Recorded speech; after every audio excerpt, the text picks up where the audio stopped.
नमस्ते। आज हम बात करेंगे उस तैयारी की जो हर जीत के पीछे छुपी होती है। वो तैयारी जो हर मुश्किल को पार करने का हौसला देती है।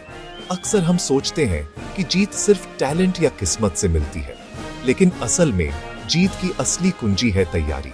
हर छोटी बड़ी चुनौती के लिए खुद को तैयार रखना। स्टीव रेडग्रेव, 5 बार के ओलंपिक गोल्ड मेडलिस्ट, अपनी टीम के साथ मर्फी का नियम अपनाते थे। जो गलत हो सकता है वो होगा। उन्होंने कभी भी किसी भी स्थिति को हल्के में नहीं लिया। उन्होंने हर बुरी स्थिति की लिस्ट बनाई और उन्हीं हालातों में प्रैक्टिस की। चाहे बारिश हो, तेज हवा हो या थकान, हर मुश्किल को पहले से जी लिया। ये सिर्फ शारीरिक नहीं, मानसिक तैयारी थी। हर तूफान के लिए तैयार रहना। असली खिलाड़ी वही है जो दिमाग से भी उतना ही मजबूत हो जितना शरीर से। स्टार्टअप की दुनिया भी ओलंपिक से कम नहीं। हर दिन नई चुनौती, हर मोड़ पर नया मर्फी का नियम। यहाँ भी हर दिन कुछ नया सीखना और हर समस्या के लिए तैयार रहना जरूरी है। इन्वेस्टर मना कर सकता है, टीम छोड़ सकती है, पॉलिसी बदल सकती है, तैयारी जरूरी है। हर फाउंडर को यह समझना चाहिए कि मुश्किलें अचानक आ सकती हैं। तो शांत ताम्हाने कहते हैं, सफलता सिर्फ आइडिया से नहीं, बुरे दिनों की तैयारी से मिलती है। जब हालात बिगड़ते हैं तब असली लीडरशिप और तैयारी की परीक्षा होती है। Sir Alex Ferguson, Manchester United के मैनेजर, मैदान और बिजनेस दोनों के मास्टर थे। उन्होंने अपनी टीम को हर स्थिति के लिए तैयार किया, चाहे मैच फाइनल हो या कोई साधारण दिन। एक फाउंडर को भी टीम बनानी है, इन्वेस्टर्स, ग्राहकों का भरोसा जीतना है। वो कोच भी है, सीईओ भी। उसे हर रोल निभाना पड़ता है और हर रोल के लिए तैयारी चाहिए। सबक जीतता वही है जिसकी तैयारी पक्की है, जो बुरे दिनों के लिए भी प्लान बनाता है। कंटिंजेंसी प्लान्स बनाना, रिस्क का अंदाजा लगाना और हर चुनौती के लिए बैकअप रखना जरूरी है। मोहम्मद अली ने सिद्धांतों के लिए टाइटल गंवाया, फिर वापसी की। यही मानसिक मजबूती चाहिए। उन्होंने हार को भी अपनी तैयारी का हिस्सा बनाया और हर बार और मजबूत होकर लौटे।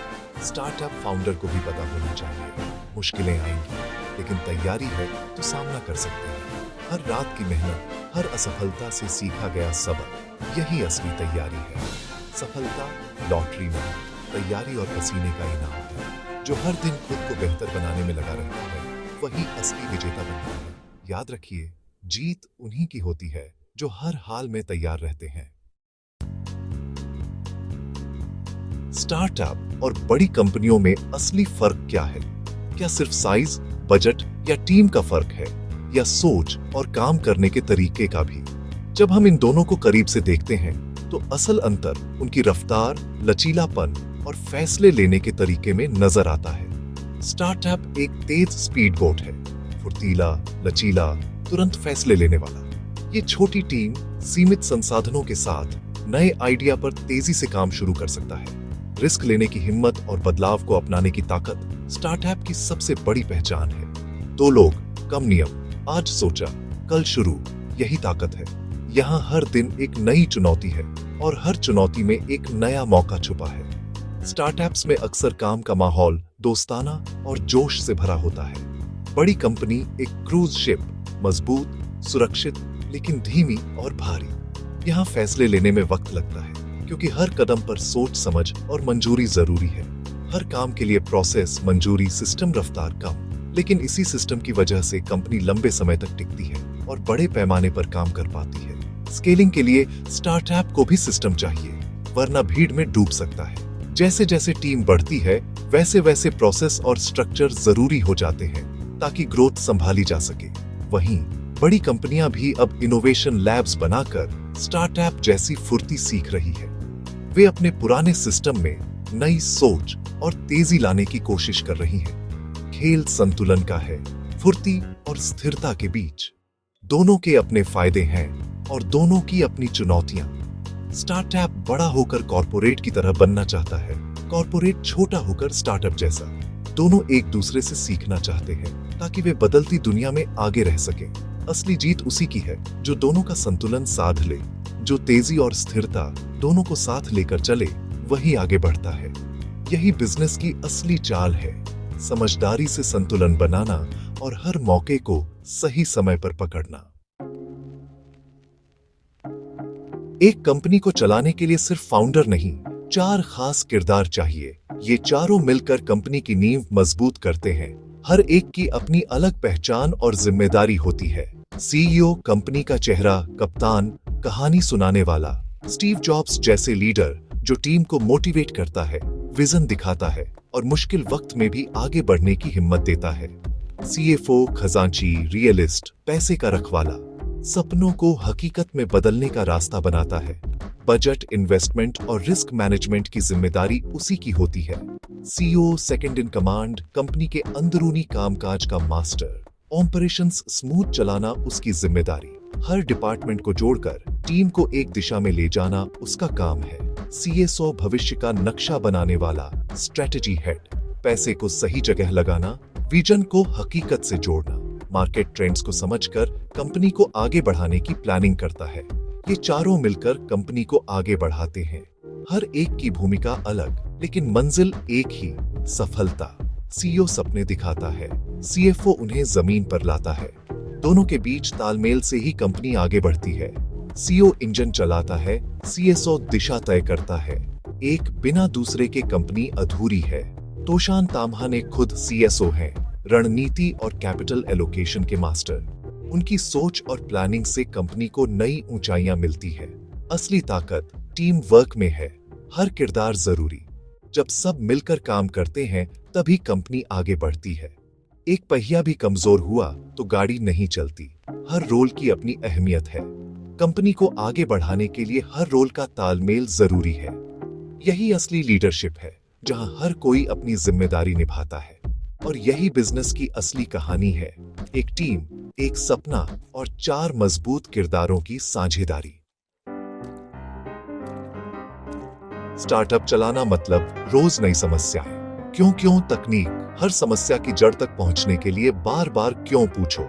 6 थिंकिंग हैट्स, हर एंगल से सोचो, तथ्य, आइडिया, खतरे, भावनाएं, एक साथ एक ही टोपी। टीम में टकराव कम, समाधान बेहतर। वॉर गेमिंग, फैसले का असर सोचो फिर रणनीति बनाओ। असली मंत्र, खुले दिमाग से सोचो, गलतियों से सीखो। जो फाउंडर ये अपनाता है उसके लिए कोई समस्या बड़ी नहीं। यही है स्मार्ट प्रॉब्लम सॉल्विंग। निवेश की दुनिया में बहस, पैसा फाउंडर पर लगाएं या मार्केट पर। वॉरेन बफेट, मजबूत मार्केट सबसे बड़ा, फाउंडर बदला जा सकता है। पीटर थियल, शानदार फाउंडर, खुद मार्केट बना सकता है। शुरुआती स्टेज पर फाउंडर का जुनून और विजन सबसे अहम। स्केलिंग के बाद मार्केट, ब्रांड, सिस्टम ज्यादा जरूरी। दोनों सही हैं स्टेज के हिसाब से। सबक, जुनून और व्यावहारिकता का संतुलन जरूरी। आइडिया और मार्केट दोनों का मेल चाहिए। सबसे अच्छा मौका वही है जहां पैशन और प्रैक्टिकल सोच मिलती है। यही है passion meets pragmatism. PayPal mafia और मैकिन्से माफिया, सफलता का राज क्या है? मैकिन्से जैसी फर्म में सीईओ बनाने की फैक्ट्री है, किसी एक इंडस्ट्री के नहीं, प्रॉब्लम सॉल्विंग के एक्सपर्ट। हर दिन नई इंडस्ट्री, नई समस्या, पैटर्न पहचानने की स्किल। कम उम्र में बड़े फैसले, बड़े लोगों के साथ काम, आत्मविश्वास और लीडरशिप। एमबीए से अलग ये असली ग्रूमिंग है। अनजान हालात में भी शांत रहना, जल्दी सीखना, कमांडो जैसी ट्रेनिंग। जब ये लोग स्टार्टअप या कंपनी संभालते हैं उनके पास ऑलराउंडर टूल किट होती है। चुनौतियों से निपटने का आत्मविश्वास, यही बनाता है इन्हें अलग। हर फाउंडर चाहता है कंपनी बड़ी हो, लेकिन रुकावटें आती हैं। आम बहाने, पैसा, लोग, समय नहीं।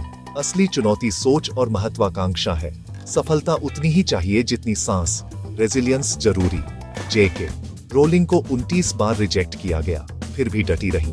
बिजनेस स्केलिंग, खुद को स्केल करना। शुरू में सब खुद करो, फिर टीम बनाओ, मेंटर्स लाओ, सही इन्वेस्टर चुनो। मैं से हम की सोच अपनाओ, स्किल्स बदलो, डूअर से लीडर बनो। अहंकार छोड़ो, सीखते रहो। फाउंडर का विकास रुका, कंपनी भी रुक जाएगी। असली चाबी दिमाग में है, बैंक अकाउंट में नहीं। अब बात एग्रीकल्चर की, हम सबके लिए जरूरी पर सबसे अनदेखा। तोशान तामहा ने इसे त्रिकोण मानते हैं। किसान की आय, खाने की कीमत, पर्यावरण। किसान की आमदनी बढ़ाओ तो दाम बढ़ सकते हैं, पैदावार बढ़ाओ तो पर्यावरण को खतरा।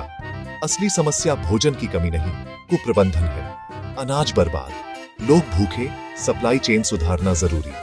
टेक्नोलॉजी से किसान बाजार जोड़ो, बिचौलिए हटाओ, स्मार्ट खेती करो। समाधान सबके साथ से ही संभव है। सबसे आसान शुरुआत, भोजन की बर्बादी रोकना। किसान की मेहनत और संसाधनों की कद्र करो। समझ ही बदलाव की पहली सीढ़ी है। सफर के अंत में पढ़ना, सीखना सबसे जरूरी। किताबें सबसे अच्छे मेंटोर, अनुभव और ज्ञान का खजाना। पहली किताब रे डालियो की प्रिंसिपल्स, गलतियों से सीखो, सिस्टम बनाओ। दूसरी मार्कस ऑरेलियस की मेडिटेशंस, भीतर की शांति, बाहरी दबाव में संतुलन। तीसरी गैरी कास्पारोव की हाउ लाइफ इमिटेट्स चेस, रणनीति, रिसोर्स मैनेजमेंट, जोखिम। ये सिर्फ बिजनेस नहीं, जीवन जीने की कला सिखाती है। सफल उद्यमी बनना है तो पढ़ो, सोचो, सीखो। किताबें सबसे अच्छे दोस्त और गुरु हैं। सीखते रहो, आगे बढ़ते रहो, यही असली मंत्र है।